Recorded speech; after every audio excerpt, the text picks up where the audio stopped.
I'm Tariq Rauf with Atomic Reporters. We are here today in Vienna with Dr. Mohamed El-Baradei, former Director General of the International Atomic Energy Agency. In 2005, he was awarded the Nobel Peace Prize along with the IAEA for ensuring the safe and peaceful use of the atom. We are here now in April. It's about 30 years, Dr. El-Baradei, since the Iraq War, where you went to the Security Council. You briefed them that Iraq no longer had an active nuclear weapon program. So now, more than 30 years after that, what are your brief recollections and what lessons can we draw from that? Iraq was the culmination, in my view, of a global security system that is gradually getting defunct. Iraq was a war against the UN Charter, against international law, against every norm we have tried to develop as a compact under which we can live together in peace. Iraq was not really about weapons of mass destruction. It was about regime change. It was about a group of people, the so-called newcons, who thought that they have to show their muscles. After the dissolution of the Soviet Union, they thought that this is now the time to expand their domination around the globe, that no country should stand in their way.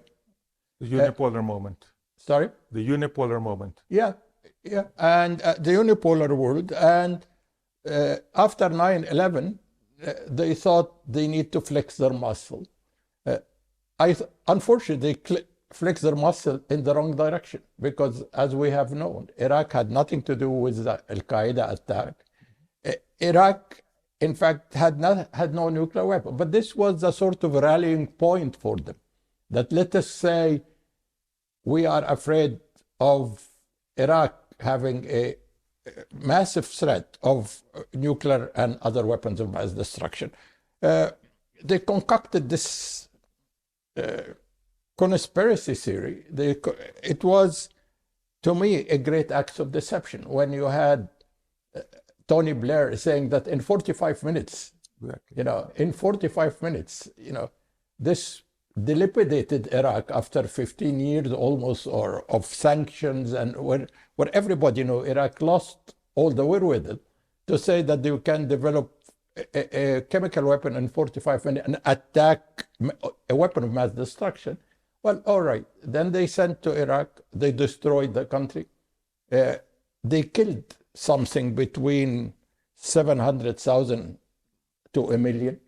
Lots of people, lots of kids lost their life prematurely because of lack of medicine, because of a horrible sanction. And this is also part of the problem of the Security Council at that time. So Iraq was a horrible episode in our history to live together as a human family. It destroyed in many ways the Security Council. It destroyed international law. And it created a great deal of distrust, between the North and the South. And what is worse to me, as a person who spent some time working with nuclear weapons, nuclear energy, is that it sent a message loud and clear that if you have nuclear weapon, if Iraq had nuclear weapon, they would not have been attacked. And people continue to make the comparison between Iraq and North Korea. Look at North Korea. Nobody can, touch it. And they say, Trump will say, my good friend, Kim Jong-un, while Iraq was axis of evil and let us destroy it. So I hope we have learned some lessons from Iraq. I'm not sure we did. We still have now a global community that is completely polarized, completely divided, relying on nuclear weapons, marginalizing the Security Council, trivializing international law. So I'm not sure we learn anything. At least if one lesson we need to learn, that you cannot change regimes from the outside. You cannot change regime through the use of force. It makes it worse. Any regime change has to come from within by their own people. Meanwhile, we need to find a formula to live together, because in the nuclear era right now, we just can't afford any other option. We have to look for areas to cooperate and make sure that we have a system that protects us from Armageddon, and that's not happening. I mean, so I wanted to at this point bring in your book, because after you retired, you wrote this book, The Age of Deception: Nuclear Diplomacy in Treacherous Times. And I think we are still in treacherous times, as well as nuclear diplomacy being in treacherous times. So last year, you spoke at the first meeting of the Treaty on the Prohibition of Nuclear Weapons, and you highlighted the dangers and the humanitarian consequences of nuclear weapons. Yeah. So what message would you have for the younger generation of the world today in dealing with these challenges? When I wrote this book, it was, and unfortunately, I didn't give it enough publicity, because at that time I was in Cairo, looking into a different issue, which is democracy in the Arab world. But the message here was clear to me over the years, and I tried to reflect it in the book. It was a system based on deception. Deception despite the fact that we are hanging by a thread away from nuclear holocaust. Has that changed? No, it's getting worse. The message I sent to the young people, that we have a defunct global security system right now. No matter how you try to beautify it, no matter how many meetings you continue to have. I mean, we are trying to replace rhetoric by acts. I mean, we don't have now one single arms control treaty in operation. Security Council completely paralyzed, as I mentioned. International law, is becoming almost something of the past. International humanitarian law is noted for exception rather than compliance. So the message to the young people that we are living under Damocles' sword, that it is very, very possible that you can have nuclear war, nuclear holocaust by miscalculation, by faulty assessment, by an unhinged leader. This is all, and with the sophisticated nuclear delivery system, hypersonic systems, with the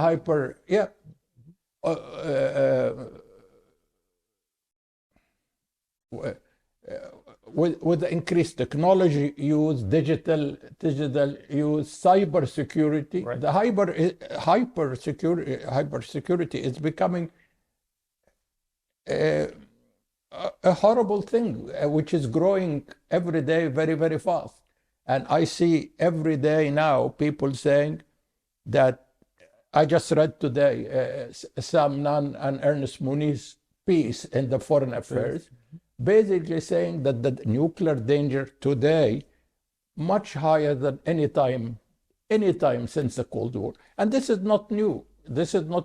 We all know that, but we are not doing anything about it. Even the doomsday clock was moved to 90 seconds, if you remember, this year. Yeah, that is correct. I mean, everybody understands that we have a huge security issue on our hands, but nobody is doing anything about it. I mean, when I see right now Russia and the US are not talking to each other and are sending threatening messages to each other.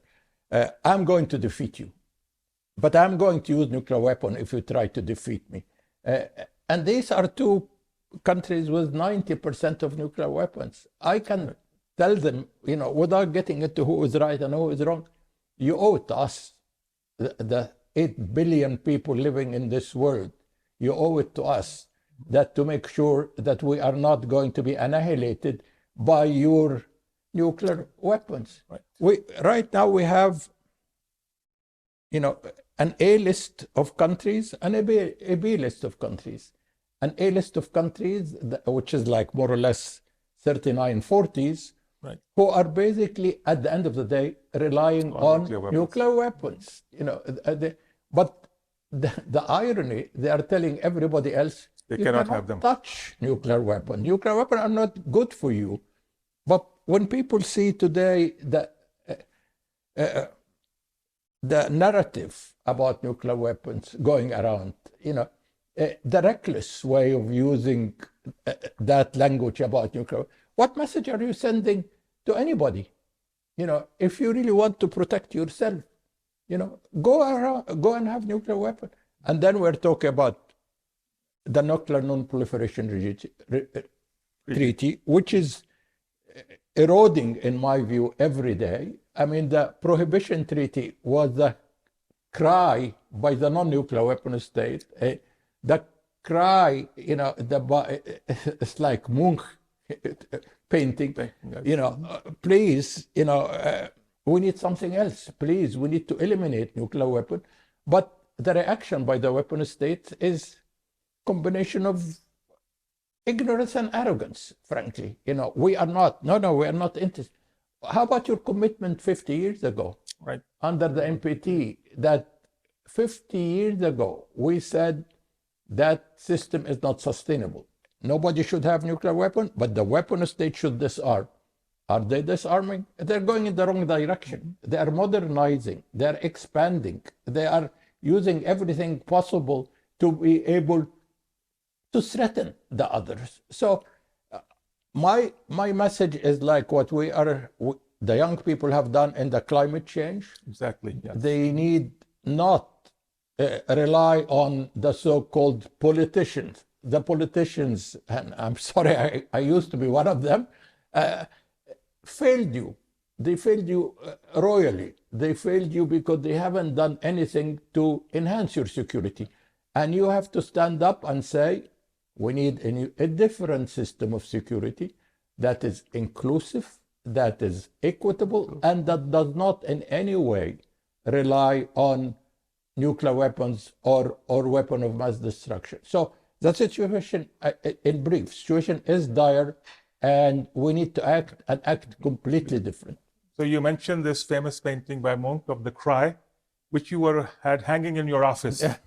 Which was, I think, a salutary reminder to the diplomats coming into your office when you were Director General of the dangers and the work that you and the IAEA was doing in reducing nuclear dangers. So during your time, you took a number of initiatives, such as multinational approaches to the nuclear fuel cycle. We have 2 IAEA nuclear fuel banks, which people have forgotten. So finally, since we are here in Vienna at the headquarters of the IAEA and also of the Comprehensive Nuclear Test Ban Treaty Organization, we have about 160 member states of the UN represented here in Vienna. So you already gave a message for the young people, but I think the member states of the IAEA probably could also benefit from a message from you as Director General Emeritus of the IAEA. The message to diplomats, the message to officials, and many of them are friends and colleagues of it, is a message that you have to look at the writing on the wall. Please stand up and smell the coffee, as they say. What you are doing, just talking to each other, saying that we need to move toward nuclear disarmament, that we need to, have a different security system. I mean, this has become a stale discourse. This we have been hearing, I have been hearing, since the 1960s, since the end of the Cold War, people have been saying that the only way to eliminate the risk is to eliminate nuclear weapons. That message has not changed in single way, in any way. And after 50, 60 years, since 1962, we are not even moving into nuclear disarmament. We are not even moving to any better system of security. We're completely going in the opposite direction. So for the diplomat, beside being a representative of your own country, think as a human being, think as a member of the human family, yes. Think of your children and grandchildren, think of the next generation. For God's sake, stand up and be counted, because we are just in a situation which is not sustainable. I do not want to wake up tomorrow and find that the world, as Rajiv Gandhi said in 1970, a world that is different from the world we know today, because some crazy person, some miscalculation, some hyper security manipulation ended up in us sleepwalking and self-destruction. Nuclear war. Mm-hmm. Thank you very much. And I think we should remind the member states that under the IAEA statute, it has the obligation or authority to verify UN-mandated nuclear disarmament. So we hope that we can move in that direction. I should say, Tariq, that the first resolution of the United Nations General Assembly was on nuclear disarmament. That was in 1946. Yes. In 1946, and we should be ashamed of ourselves, frankly. Should be ashamed of ourselves, and that through a blinker approach, a selfish approach, a sort of rivalry, has made us completely blind to what we need to do. We are in a world today, whether you like it or not, is multipolar. We are a world today that you cannot afford a war, and definitely between weapon states. We have one option, which is to cooperate and to concentrate on where and how we should cooperate. But when I see today, the US and Russia say, we're not talking to each other. Well, good luck. You owe it to us to talk to each other. If you are not talking about Ukraine, that is your business. But you owe it to us to talk to each other to make sure that we are not going into a nuclear holocaust. So thank you very much, Dr. El-Baradei. We've had this chat here with Dr. El-Baradei. He gave a message both to the youth of the world as well as to states to try to resolve their differences, to follow international law, and to reduce nuclear dangers with the view to eliminating nuclear weapons. Thank you very much, Tariq, for having me. And I should mention again that I should pay tribute to you, but that you were also an important part of our effort to have this fuel bank, or to trying to multinationalize the fuel cycle. It is not for lack of trying that we haven't succeeded. We haven't succeeded because states are in a different world that do not want to see the risk. It's not that they do not the risk is not there. The risk is very much clear. Right. They do not want to see the risk at their own peril, at everybody's peril. So you once said the emperor has no clothes in this business. I would continue to say that, and I wish I'm not a young person to say it, but even in my mature years, I can say with a clear conscience, the emperor has no clothes. No.